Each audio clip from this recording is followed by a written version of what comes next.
Hogsty.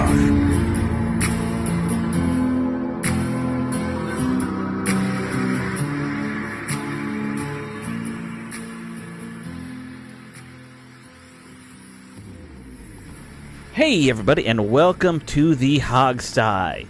It is, what week are we in, 14 now? We're in week 14, 15. Which, would feel like about the end of things, but we have an extra game, so that's something. Or will we? I think that's going to be the operative question coming soon here. But, oh my goodness. We were talking before the show. Steve and Jamal are with me, by the way. Guys, hi. We were talking before the show. Can we even get to the game preview because so much is going on with this team off the field right now? I mean, it wouldn't be Washington unless there was a ton of drama. Right. Somebody got all the dumpsters from my neighborhood together, put them in a big circle, and set them all on fire at once is what happened today. That's pretty much it. Yeah. Or yesterday, I guess it started. They set them on fire. So basically, we got to start. I got a call from the top guys. They asked me if I have enough time to go down to or go up to Philly to play for Washington. I just need to learn a couple plays. I told them, send me the contract details. We'll go from there. So y'all might see me on the field in the Lincoln Financial Building. Well, hold on a minute. What position did they ask you to play? I played receiver. They knew that, but they know that my skills are transferable. So I can adjust wherever they need me to go. Because they asked me to play corner. That's why I was asking. Given that Cam Sims is out, they said I probably could just fit his role. Go from there. Play the Yeah. All right, so you're filling in for Cam Sims. Yeah. Steve is going to fill in for Kendall Fuller. Corn Elder. Or Corn Elder. You'll fill in for Corn Elder. Yeah, you played some special teams, right? Back in the day? A little bit, yeah. Yeah, so we'll have you do that. It'll be fine. It'll be fine, everybody. Mm-hmm. I'm just trying to set the bar low. I'm not Kendall Fuller. I'm Corn Elder. Yeah, that's what I'm trying to say. Hey, look, I'm Jerry Rice. I make it happen. Our buddy Rick Snyder actually put something out on Twitter that it is a very true statement where he's like, all my buddies who are sending me jokes about, hey, the team's going to ask me to suit up at this point. You would last 2 plays. The first one would knock you out. The second one would kill you. Which is, Rick's also like 60, so that's probably true about a lot of his friends. They may want to, in all seriousness, call Brian Mitchell and see if he's willing to suit up, see if he can get through one game. Brian Mitchell is crazy enough where he could, I bet. I know, That's what I'm saying. He's just nuts enough that he might do Brian could, Daryl could. I don't know if Art could. Like, if we're going back to the greats, I don't think Art Monk, probably not. He's older. I'm going to say Art Monk is, yes, I don't even, that wasn't even my era, but Art Monk is older than Brian Mitchell. Brian Mitchell, I think he just hit his 50s. Yeah. Art's got to be in his 60s. Oh yeah. Art's older. Yeah, Art's he's done 6 or 7 years older. Yeah. Art is done for. Yeah, Daryl's technically, I think, turning 60 now, right? Like, well, that was the thing recently. Daryl still runs close to a 4.5 40. That's true. So. He could just gotta bring back LaRon Landry at this point, fellas. Bring LaRon Landry back. Reach out to him. He's shooting up steroids in a corner. We'll deal with it for a game. That's true. Yeah, we can get through it. We can deal with him for a game. Have him play linebacker. It'll be fine. It'll be all right. I mean, actually, it might be an improvement for some of these guys. All right, we got to talk about the other story first, though. Just, if we're going to do this right, we came up with a sequence. The Post released some new, and I'm going to say new loosely, information about the whole investigation they did, the Dan Snyder investigation that the NFL did. And, well, a lot of what came out isn't a revelation. Let's be honest. We kind of knew Dan likes to hire guys to follow people around. This is not a new thing. He's kind of a Vinny Corleone type where he likes to have goons following around people to intimidate them to not talk. That wasn't shocking. The thing that I think was the best part about this story about Dan Snyder, the Bruce Allen text. Oh, yeah. So, we have, first of all... Yeah. Do you want to give context to the whole thing? But I think the text is the funniest story I've heard forever. Yeah, well, I was going to plug the other show. First of all, we're going to do a deep dive into this Right. on It's Just Business next week. That's really what I was trying to say, but I didn't mean to really interrupt. No, that's Alex's fine. flow. We should also put that. What out Alex there is too. talking. If you want to hear all about it for an hour, listen to the next show. Yeah, so I'm not going to get too into details here, but the funny thing that Alex was talking about is that what actually came into a legitimate settlement negotiation was a demand by Dan Snyder for Bruce Allen to send him a text congratulating him on hiring Ron Rivera. Right. If that's not the most petty thing I've ever heard in my life, I don't know what is. Right. I mean, that was like legitimately part of settlement negotiations that came out in a lawsuit. That's just right. If that doesn't say it all about who Dan Snyder is as a human being, I don't know what is. So I don't know what does. Let's keep this in mind. Dan Snyder hired Ron Rivera because he fired Bruce Allen. Ron essentially replaced Bruce Allen, even though one's a GM and one's a coach. Like, if you think about, like, hierarchy, Ron, took over the shop because of Bruce getting fired. There is no rational person who sends an email to their former boss saying, hey, good hire in replacing me. Well, yeah, but also, who the hell cares? Right. For God's right. sakes. Jesus yeah, Christ. no other rational person would actually care about this whole situation. Yeah, so who cares what he sends? Okay, look, here's the thing. I think here's probably the only revelation that came out of this, and I have mixed feelings about it, to be honest. I think we knew that back in 2009, somebody had made a claim against Dan Snyder personally for some sort of sexual misconduct. On an airplane, yes. There were a couple details. I don't know if I had heard it was on an airplane. It was on an airplane. But point is, there's a settlement. Right. We knew about the settlement. Yes. And that woman, Beth Wilkinson, the attorney, wanted to interview that woman. Mm-hmm. And Snyder clearly didn't want that. And there's a whole bunch of back and forth in the Post article about the gyrations that everybody went through to see whether or not she was going to be interviewed. Dave Donovan Here's what I wanted to say about Wilkerson. That I didn't know. That's a little wild. The former general counsel of the Washington franchise. Here's the thing, though. Here's what I wanted to say. Number one, you can't judge the liability or lack thereof of a defendant in a lawsuit on the basis of a settlement. It is entirely possible. Yes, none of us like Dan Snyder. He's a slime ball, all that.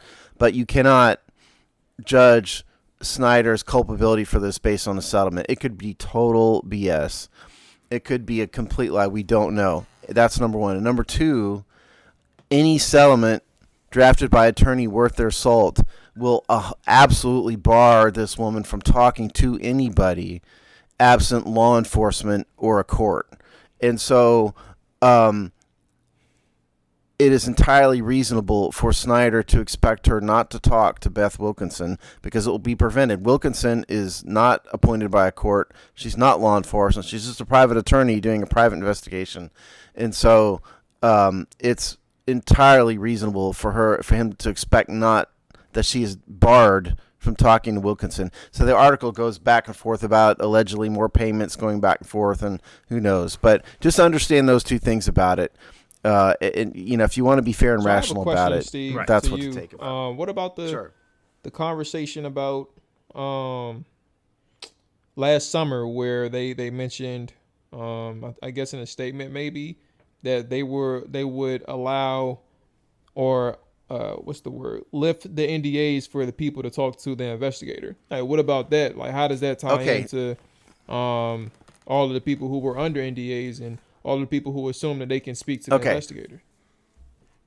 So there's two different things we're talking about here. The NDAs that you're referring to, Jamal, are non-disclosure agreements that all employees sign when they leave.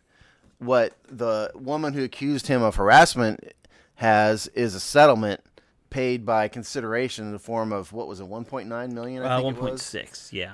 Yeah, so there's two totally separate things. What the team said is they're releasing everybody from their NDAs. Mm-hmm. They're talking about the employee NDAs when they leave. That they're not necessarily talking about the confidentiality agreement that is contained in a massive settlement agreement. So that's two different things, and I think you'd have to have a written. If I was advising this woman, I would say you can't talk until we have an agreement in writing that portion of the confidentiality agreement is listed. So what? Right. So it's two different things entirely. What about the part of the story where they did acknowledge that she eventually did talk to Beth Wilkerson? Like, Well, yeah. Well, number one, maybe Snyder eventually let her, and the Post doesn't know about it. Number two, maybe she just gambled, because it's just a contract, and so what basically would happen if you violated it is, you have a breach of contract. There's probably liquidated damages in the confidentiality agreement, so he could say, yeah, you owe me all the money back or something. Mm-hmm. She might have just gambled and done it anyway. But the Post really wasn't clear through what mechanism she talked, and so that's kind of a gap in the factual pattern, I think. It's my guess is that Snyder probably relented and just let her talk eventually. That would be my guess, but it's not really stated in the story. Well, I wonder if, because reading that story, a big part of it was how Donovan was convinced that there would be a written report, and he was concerned how that settlement would make him look. At least that was what he said. First of all, I'm taking him on what he said there. If anybody believes that Donovan filed a lawsuit on his own, I have a swampland. No, I know. I'm just reiterating what was their claim was on their end there. But my point was, I'm wondering if getting her to talk, part of the agreement was no written report, and maybe that was reiterated to the NFL. Yeah, I mean, we could speculate all day. Yeah. I mean, it's possible. Who knows? It's just the Post doesn't have all the facts. Yeah. Without disparaging, it was a very good story, but I mean, you just can't. Here's the sort of other than that confidentiality stuff. Yeah. The macro level stuff here, I think, to me, is that it makes Dan Snyder look really, really bad. Oh, I mean, and it makes him look like a goon, to use Alex's word, right? Who's sending private investigators to people's houses. What was alleged in the article, and they were quoting some of the I believe it was anonymous employees, saying he's just trying to intimidate us, basically. Yeah. So it makes Dan Snyder look really, really bad. I mean, he's playing hardball. There's no doubt, but it looks really bad. Like, people are focusing on the whole what he did to this woman who he had a settlement with. I think the idea that you're claiming you're going to cooperate with this, with Wilkerson and the NFL here, and then we find out, no, you're actually sending guys around to the people she's talking to tell them to keep quiet. That's not a good look. I don't think it's not a criminal thing, obviously, but it's not a good look. No, it makes him look really bad. Yeah. That's what I was saying. Yeah. It makes him look two-faced and like he's trying to hide something. And yeah, I agree. I mean, it makes him look really awful. Which is not hard to do. I think the one thing, because Steve wrote up a good point, and it was a topic of conversation on social media at one point. This specific comment that I'm about to make. Obviously, Dan Snyder, that whole article was a topic. But I think when you mention, I'll just put it this way so the conversation be easier.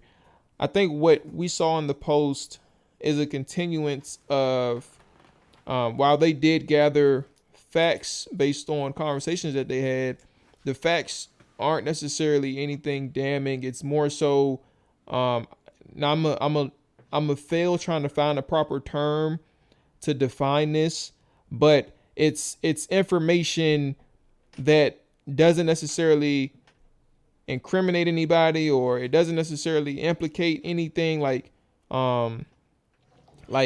this is a matter of fact what he did. Like, for example, the investigators thing, sending investigators to people's homes. While we can take that and perceive it as intimidation, which I'm not saying it isn't, there can also be other reasons for why they did it, and they can say it. So it's like it's all based on things that can be manipulated one way or another. And that's kind of, like I said, I'm a fail on the term to define it, but that's basically what this post was, is just gathering the information, producing it to the public, but there's not necessarily concrete information that says this is that. It's like this could be that. Well, I'll to Jamal's point, the Washington Post has a perspective. They're not a totally unbiased media source. I mean, and they're not in a lot of things. But as to this story, in my view at least, well, you go back in time several years, the Washington Post didn't exactly have a kumbaya relationship with the Washington Redskins franchise. No, they never have. It's been pretty bad for a long time, Yeah. right? And to me, this article this week was written from a perspective, a biased perspective, intended to make Snyder look bad. Because, like Jamal said, there could be valid reasons why you send an investigator to somebody's house. It looks really bad for sure, but maybe there's a reason for it, and maybe there's another side to it that just wasn't presented. So I do think the story was intended to make him look bad, and it was written from intentionally to make him look bad, I think. I mean, I don't think there's any question about that side of it, that these two have been fighting for 30 years, the Post and Snyder. Oh, yeah. Way before we even started the Hogs. Oh, yeah. Well, I mean, remember, it started out bad when Dan first came in. Didn't they try and, get rid of the Post from the beat writers? And yeah, I forget. Yeah. But, yeah, there was been all sorts of It's been a feud forever. A long time. Yeah. I remember one in particular thing was the team tried to charge writers a fee to use the internet at one point in the build when they were in the stadium or something. One of the many petty things that Dan Snyder has done. Like I called him Dan Petty Snyder. This is and it really all comes back again to that thing with the Bruce Allen story. Who would care ever about a text message? A 12-year-old girl cares about not getting a text message. She didn't get invited to the party, that kind of thing. It's just that's just narcissism at its highest level. It's such insecurity, too, though. That's the irony. Oh, yeah. I mean, I know narcissism and insecurity go hand in hand in a way, but... For sure, yeah. It's all of them. It's all those things. It's petty, narcissistic, insecurity. It's all those things. Again, I mean, it's just who in the hell would care about a text message? What does that matter? Daniel Snyder, I'm begging you, get a therapist. Find somebody who can help you. This is really where you're at. I don't care if he gets help or not. I don't. I just want... He can be crazy for all I care. I mean, Jack Kent Cooke wasn't exactly sane. That is true. Jack Kent Cooke might have been... He fielded an outstanding... Crazier than this. He just in a different way. In kind of a lovable sort of way, but he was nuts. Right. But he fielded a quality football team, and he knew how to let his people do their thing, and Dan Snyder doesn't. Right. Jack Kent... Well... Dan Snyder is more like one of Jack Kent Cooke's ex-wives level crazy. That's what's going on. Who was the one that got the DUI? The Hispanic woman that got the DUI? Well, no, it wasn't a DUI. It was that she jumped on top of a car, wasn't it? Is that what it was? Yeah. I can't remember. Yeah, I think it... We got to get Rick Snyder. Rick knows all these stories.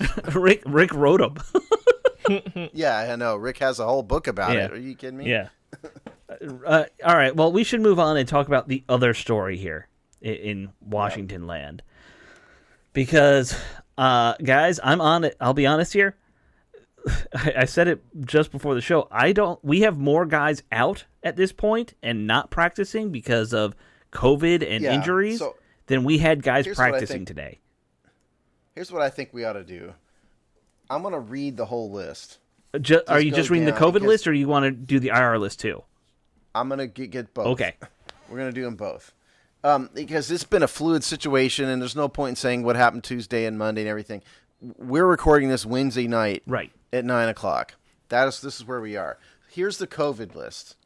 Jonathan Allen, Kyle Allen, Troy Apke, William Bradley King, Milo Eifler, Derek Forrest, Kendall Fuller, Tamara Hemingway, Kalik Hudson, Matt Ioannidis, Cornelius Lucas, David Mayo, Samus Reyes, Tim Settle, Cam Sims, James Smith-Williams, Montez Sweat, and Casey Toohill. So that's 18 now?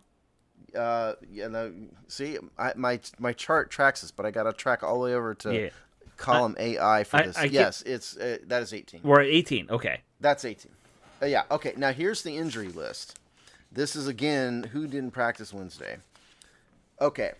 Apke, but he's since been put on the COVID list. Keith Ismail, backup center number 4. Right. Jordan Kunacek, Tyler Larson, backup center number 3, which means, drum roll, they have no center. J.D. McKissick, who's got a concussion from last week. Mm-hmm. Terry McLaurin, who's got a concussion from this week. Curtis Samuel has a new hamstring injury, didn't practice. Cole Holcomb was limited with an ankle. Brandon Scherf limited with an ankle. Taylor Heineke did practice full, which is good news, on Wednesday. And then the other move that is of note, there's some practice squad churning, obviously, but I wanted to mention that they signed Jordan Tamu as another quarterback, and that should tell you that Kyle Shermer is going to be active one way or the other on Sunday, and then Tamu is the emergency guy on the practice squad. Now, I think, and I'm going to have to look this up, I think Tamu played with Heineke in the XFL. Tamu was the starter with the St. Louis Blackhawks, and Heineke was the backup. Battlehawks, but yes. Battlehawks, sorry. Oh, you want a real quick trivia? Here's awesome trivia. Okay. Between the injured reserve and the coronavirus list, how much cap space is occupied by players who can't play right now? Oh, that is going to be a tricky one. I mean, all right. I have the number. I will say there's 13 on IR, including Fitzpatrick and some other fairly big names who are making good money. Bostic, yeah, I mean, he's a mid-tier guy, right? The starting center. Jamal guessed 60. 60? I'm going to go higher. I got to go 80. Yeah, it's actually more than that. It's actually it's 82. I don't have Bradley King's contract in it. It's about 83,000. 83 million. 83,000 would be great. 83 million. Yeah, it's about 83. It's about 83 million. That's insane. It's almost half the cap. So here's what I would. Yeah. Yeah, it's crazy. So let's go. If I could make another recommendation here. Since all these players are out, that is 20, what is that, 31 players between IR and the Corona list? Yeah, you have 31 there and then another 9 who didn't practice or were limited in some way. Yeah, right. And so on the active roster right now, including the guys who can't practice, there's only 42. So, defensive line, 5 of them. Nate Orchard, who they signed this week, we forgot to mention that. Right. Nate Orchard's prodigal son is back. Wasn't he the guy that cried at a press conference because he made his first big NFL play? I think that was Nate Orchard a couple years ago. Deron Payne miraculously has survived the scourge of the Omicron virus or whatever. Bunmi Rotimi, Shaka Toney, Daniel Wise. That's it for the entire defensive line. And then the linebackers, Cole Holcomb, and Jamin Davis, because Kunacek is out, didn't practice. Yeah. So that's the linebacker course, Jamin Davis and Cole Holcomb, and Holcomb has hurt himself. Let's just stop right there, unless you want me to read them all. No. I mean, Nate Orchard is almost more like a edge rushing, like he's a small guy. So he might have to be kind of like a hybrid linebacker edge rusher, but it's not like you have time to practice anything here. Yeah, I mean, Orchard is 6'4", 250 is what he's listed. I didn't realize he was that. He looks smaller than that, but 250 isn't very big for a defensive line. No, it's not. Man, I'll tell you. I think at the end of the day, we're in a space where this is a game planning nightmare. You can't even you don't even know who you can emphasize or highlight in your game plan because half your team is missing. If half your team is missing, you have absolutely nothing to highlight. You cannot emphasize a player because you can't even trust who's going to be here the next day, especially with a COVID outbreak. It's incredible. It's hard, and you're going up against a team who has a whole bye week, plenty of days to prepare for you and your team, and you're making it 10 times easier with half your stars being out because they can't even play because they're under quarantine. I mean, yeah. Now, just to emphasize something, that this isn't necessarily the list. The Corona list is gonna be still around on Sunday. Some of these guys are gonna be off the list.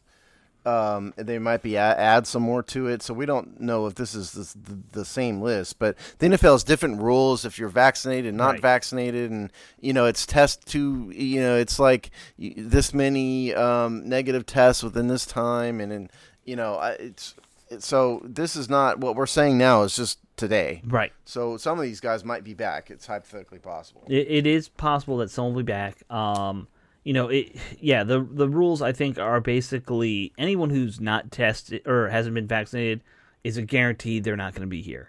for the next game. Well, I think it's 10 days. Yeah, then 10-day minimum. That's why Sweat is still on the corona Right, list. and that's why Fuller, they've said, is not vaccinated, so he's definitely going to be out.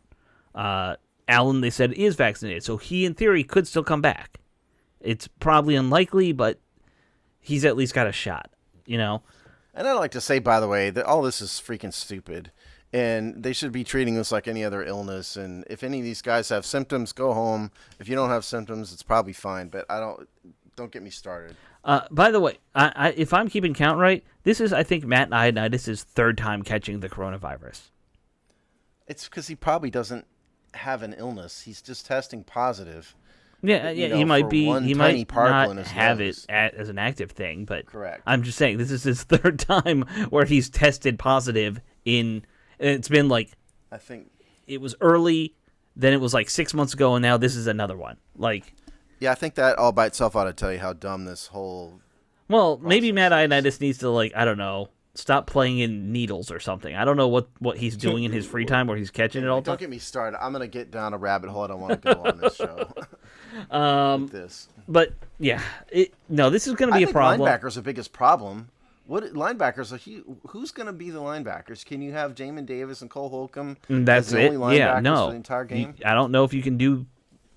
I mean, look, a lot of teams play nickel and dime, but I've never seen a team Don't play forget with no Landon linebacker. Collins.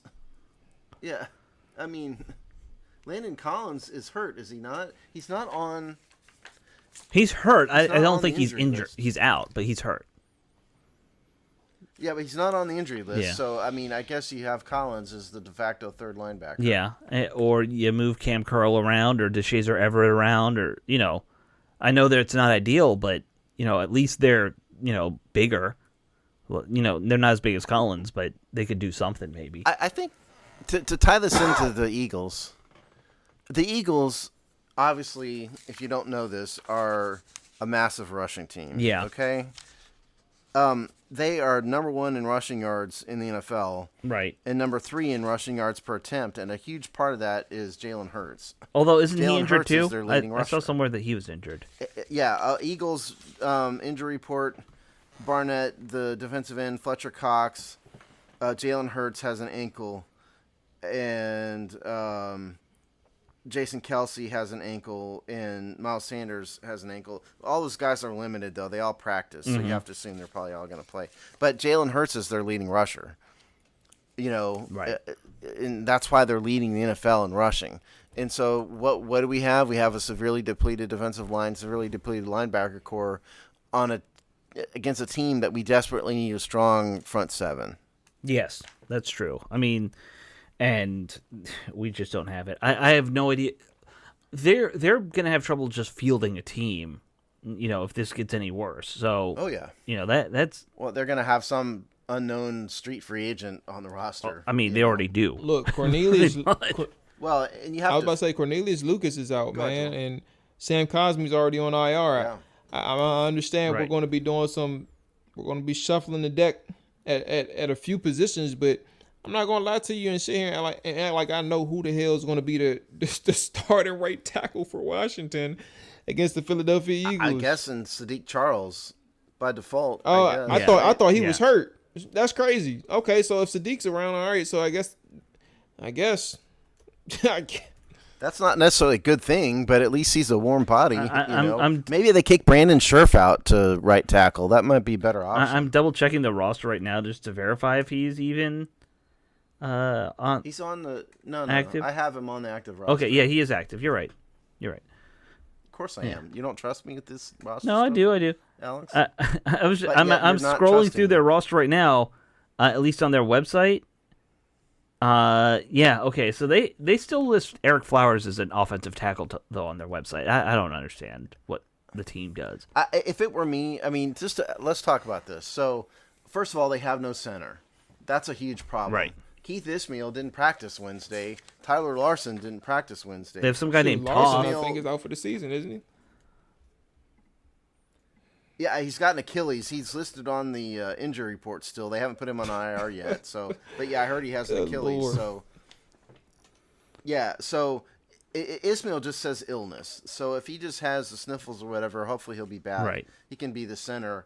and then I guess Toth is the backup. Right. And so that's center. But now you've got Flowers at left guard, and then Charles Leno miraculously is upright. So you've got him at left tackle. Right. But like you guys, right tackle, like Jamal said, who's the right tackle? I mean, to me, it's either you put Sadiq at right guard and move Scherf out to tackle as an emergency. They have a guy named Jameel Douglas, who they don't even have a photo of at this point. He's on the roster. Yeah. Yeah, I didn't even mention him. Yeah, Jameel. Welcome, Jameel. Yes. And by the way, you got to face Fletcher Cox. Congratulations. Right. That's a hell of an introduction. Yeah. Yes. Ryan Kerrigan, that's true. Who's their backup? The fearsome pass rusher for the Philadelphia Eagles. I'm looking through this roster to see, are there guys who like I just don't have any, name recognition with here? What, our roster? Washington's roster? Like as I, looking all the updated people who've just been signed on, it's insane. Yeah, I haven't updated our website yet. I haven't had a chance. Well, but why bother? Because we're going to have to update it again when all these people get kicked off, Well, that's part of why I haven't. Yeah. Plus, I finished it 10 minutes before the show. Right. At some point Cheeseman's going to have to play center because he's the only guy who knows how to snap a football. Cheeseman's not big enough. I know. That's the problem. Cheeseman can't play center. I think I'd rather have like Eric Flowers or somebody do it than Cheeseman. I mean, that's just not. And in terms of defense, so sacks, the Eagles are actually really bad at sacks. They're 30th in the NFL, which is a good thing. Probably because of Ryan Kerrigan. Sackard. Well, Javon Hargrave has 7.5, mm-hmm. and he's one of their interior defensive linemen. Fletcher Cox has just been hurt, and he's old at this point. Yeah, he's the big name out there, So those two guys, but I mean, when you're facing this bunch of scrubs, it might be a field day. Yeah, I mean, the irony is, when it comes to why people are out, the O-line's messed up because of injury, not because of illness. The illness has just depleted the defense for the most part. Cam Sims, a few other guys, yeah, but like you're going to have most of your receivers, at least. If Terry gets over the concussion, I think you're okay there. That's not going to happen, Alex. I'm just telling you. I mean, we talked about this. I'll talk about it again. Here's the process for those wondering. McLaurin is in the concussion protocol. The first step is to come back to practice. How he does that is he gets evaluated by an independent doctor who clears him for practice. Then he has to practice. Then he goes back to either the same or another independent doctor, and then get cleared for a game. So typically what happens is they don't get cleared for practice till like Wednesday or Thursday, and McLaurin has not been cleared for practice yet. So if it happens tomorrow, then he practices partially, maybe Thursday. He goes back on Friday and crosses his fingers. Most guys, just from a logistical standpoint, cannot come back from a concussion in a week because of the NFL's concussion protocol. So I think you have to assume, absent something really good happening, that McLaurin is probably out. All right, so then who do we have left at same problem. Receiver? He's in the concussion protocol too. Who? By the way, we have Adam Humphries. Adam Humphries. All right, we got. I'm sorry. I'm wrong. Curtis Samuel has a hamstring, but it's a new thing. Is it a new thing, or is it just a continuation of every other thing? It's call it what you want. Like first it was his shin, then it's moved up to his knee. Now it's his hamstring. Like. Well, here's Washington's all-star receiver core. Right. As of now. De'Ami Brown, DeAndre Carter, Antonio Gandy-Golden, Adam Humphries, and Dax Milne. That's it. All right. We're boned. Yes. We're just boned. That's it. I mean, I guess, you got... I mean, Humphries is the slot guy no matter what, right? Right. I guess by default, I probably would put De'Ami Brown at the X. Yeah, and then probably. DeAndre Carter at the Z. And then, or it may be Gandy Golden at the X. Maybe he's a veteran. He's got a little bit more size. So you go Gandy Golden at the X, De'Ami Brown at the Z, and then Adam Humphries is the slot guy, and DeAndre Carter is some nebulous. He's the other slot guy. Your fourth slot guy, yeah. I guess, yeah. And then, you don't really have much at tight end anymore. You got- tight ends. So there's 2 active tight ends. Right, Bates and Jones. That would be, yes. Uh, Of course, Samus Reyes hasn't played all year, so that's not really well, anything and different. he was on the COVID list. Yeah, I'm about to say He was on one of the cover names. list, yep. Yes. Yeah. Yeah. Oh, hey, and did you guys see this? Speaking of him, just as an aside, how there's some giant billboard in his hometown where he's apparently like doing a Pepsi ad. No, I haven't seen that. It's like 5 stories tall. It's ridiculous. He's doing this Pepsi ad in his Washington football team jersey. I'm like, do they know he hasn't played down there? Like, are they? Do they care he hasn't played? Right? No, they do not care. He's a hero. Yeah, I guess so. And by the way, there's one active quarterback who's the injured Taylor Heineke. Right. But our running back group might be okay if McKissick can come back this week. We might be able to... McKissick's the guy. McKissick's the guy in the concussion protocol, but he's in week 2, so you have to think he's got a good shot He's at got coming a chance. back, hopefully. Yeah. Yeah. Yeah, we're boned. Like I said, we're just... Well, Jamal's right. It's hard to evaluate the game when there's so few players even active. It's like we don't even know what we're facing. We don't even know how to discuss what to do against the Eagles, other than the obvious: stop their running game, because we don't even Score know who's going to line predictions. up and play. Hey, Yeah, but let's just do it. Let's not even talk about this game much, because it's really It's pointless. It's pointless. it's impossible. Yeah. All right, you called for it, Jamal. What's your prediction? man, it's unfortunate because Washington, even after the Dallas game, you knew you were in a situation where you weren't a must win and you had an opportunity to bounce back against the Philadelphia Eagles. So it was gonna be your last ditch effort, like to keep the season alive, and then you get struck with so many COVID things, and injuries are starting to pile up. And it's unfortunate that the season, in terms of a playoff opportunity, ends against the Philadelphia Eagles this week. But that's where I'm at. The Washington football team loses to the Philadelphia Eagles, and I'm thinking they lose 27-10 type, or 27-13. Okay. Okay. Yeah, I just think this is way too much to overcome. Jamal's right. Yeah. I'd love to be able to say they win this game, but I'm just afraid, if you want a football analysis, this offensive line train wreck. Remember, it wasn't all that good when they were healthy, and now they've got a bunch of injuries. There's, if Sadiq Charles is your right tackle, you need a new right tackle. Yeah. And so I just think Taylor Heineke's. Thank God that Eagles don't have a very good pass rush, but still, I just think there's way too much to overcome. The running game is going to be a huge problem with whoever these bunch of street free agents and Jags are on the defensive line. So I just think it's going to be too much and all this chaos. So I'm going to say Jamal is, I think, along the lines of right, but I'm going to give us a little bit more. I'm going to make it a little closer just because I think Taylor Heineke still is going to have some heart. He's going to want to play well after his worst game of his career last week. So I'm going to say 24-17. Eagles. Okay.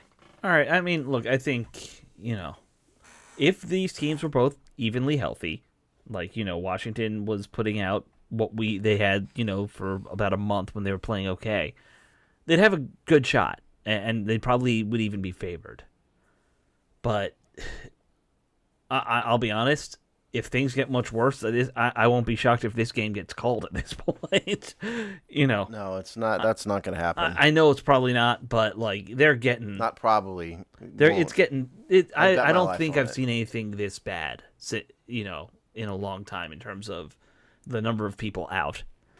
The NFL's already said they're not calling games.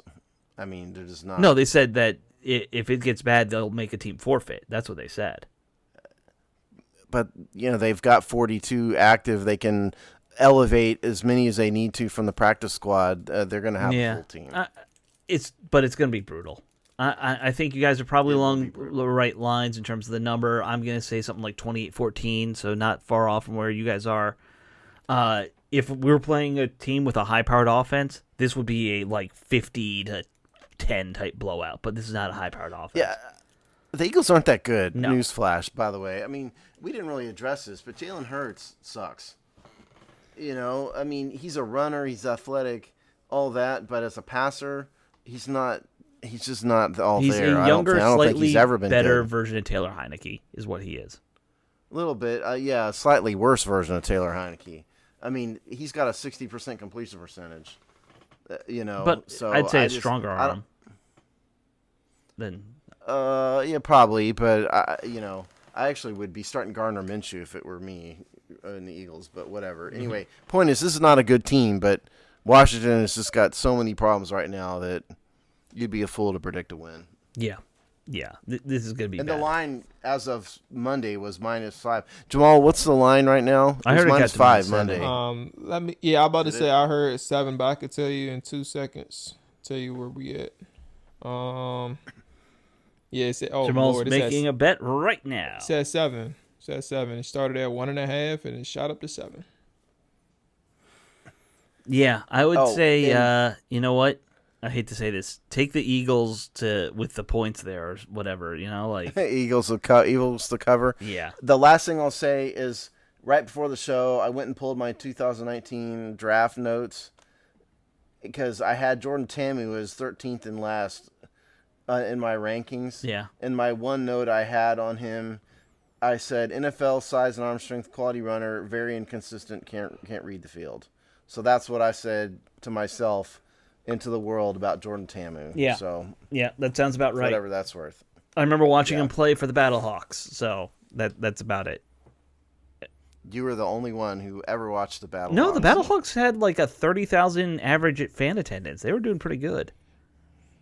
You and Robbie Duncan. Robbie probably watches Boy Taylor. His boy Taylor just sitting on the sidelines. A little bit, things are all right over there. Did yeah, you? for sure. Especially, I mean, the DC had a team too, and they started off pretty good. Yeah. So I watched them. Cardell Jones, man. Cardale We should Jones. be calling Cardell Jones to come play right now. That's he what fell we should be flat on doing. his face the last game. Now that I think about it, but that's actually interesting. Yeah, but he can throw Did the he ball over literally them fall? mountains He over sucked. there. He sucked, Steve. He started off good, and then they played a good team, and he stunk. Right. Oh, by the way, this is kind of funny. If y'all don't realize, Washington did sign a backup kicker to their practice squad. His name is Liram Hajrullah. Oh yeah, from the Canadian Football League. Yeah. Yeah, he's a Yugoslavian soccer player who found his way to Canada. Mm-hmm. So that's our pretend. When Ron Rivera gets tired of Brian Johnson, he's going to be kicker number 5. Yep. He played for the Cowboys too. They signed him, I think, for the intel initially, but now he Whatever intel a Yugoslavian soccer player can give you. right. It really worked out well for him.